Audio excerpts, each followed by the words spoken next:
Clark the shark. Clark the shark dares to share.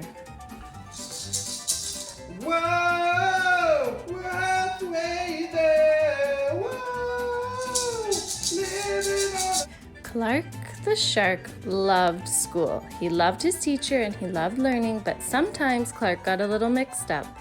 One marvelous morning, Mrs. Inkydink told Clark's class, "Time for show and share." Benny Blowfish went first. He played a song so sweet and sassy that Clark couldn't help but dance his funky shark dance. With a hip and a hop and a skiddly widdly wop. "Sit down, please," said Mrs. Inkydink. But I was sharing too, said Clark.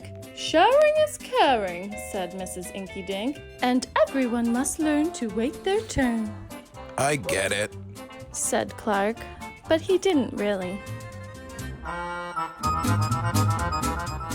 At Reading Roundup, Amanda Eelwiggle won a scrumptious prize for reading the most books. Sea slug ice cream. Asked Clark. Yum yum, I want some. "That's up to Amanda," said Mrs. Inkydink. Sharing is caring, cried Clark. Mrs. Inkydink nodded. "Yes, I'm aware, but the giver chooses when to share," sharing is confusing, said Clark.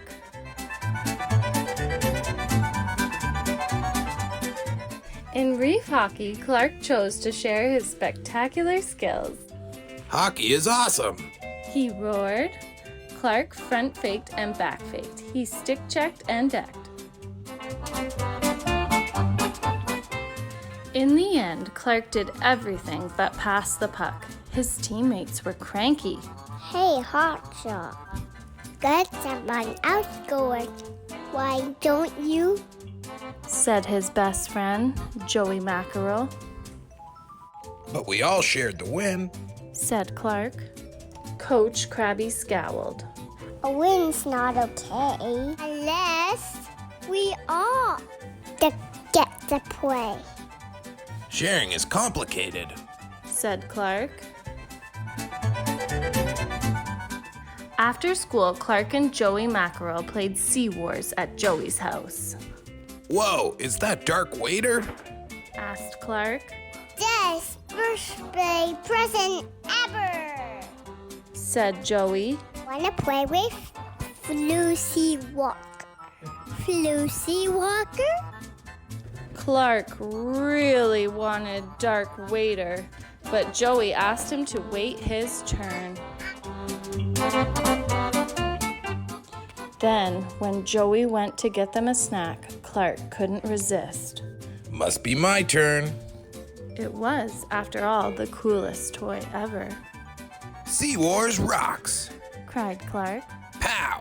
Bam! Crunch! Oops. Clark! Cried Joey. You broke it. Sorry, Said Clark. I was sharing? Joey shook his head. That's not sharing. He said. That's taking and breaking. Clark the shark swam home befuddled and bewildered. He didn't understand sharing at all. And when he arrived, Clark found he wasn't the only one who didn't get it. Mom! Cried Clark. My cap, he bored it, bit it, and now it's ruined. Teething or no teething, Clark's mother said. That's no way to treat a cap. She told his brother to ask before borrowing, but she told Clark, you have heaps of caps, and you have a lot. Why not share a lot? But Clark didn't want to hear it. He swam to his room and sulked up a storm. Sharing is caring. Clark grumbled, It's not taking and breaking. but this only reminded him of what he'd done at Joey's house. Clark's head hurt, as if a big, sharky thought was trying to break free. So sharing is Waiting your turn, letting everyone play, the giver chooses when, not taking and breaking, and giving what you've got a lot of? Sharing was confusing. But, thought Clark, it also might be worth getting right. Mom, He asked. will you help me bake something? The next day, Clark gave Joey a home-baked krill cake and a great big shark apology. But I think I'll share this with the whole class. Said Joey. Really? Said Clark. Really? Said Joey. And when Amanda Eelwiggle saw all the cake being cut up, she said, You know what? Go out with krill cake, No, what? said Clark.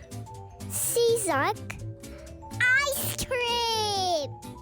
And just like that, she scooped her treat onto everyone's plates.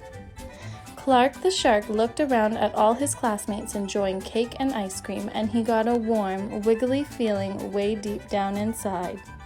What is it, Clark? asked Mrs. Inkydink. With a ginormous grin, Clark broke into the sharkiest funky shark dance ever, and this time all his classmates joined him, with a hip and a hop and a skiddly-widdly wop. Sharing is sweet! Cried Clark the shark.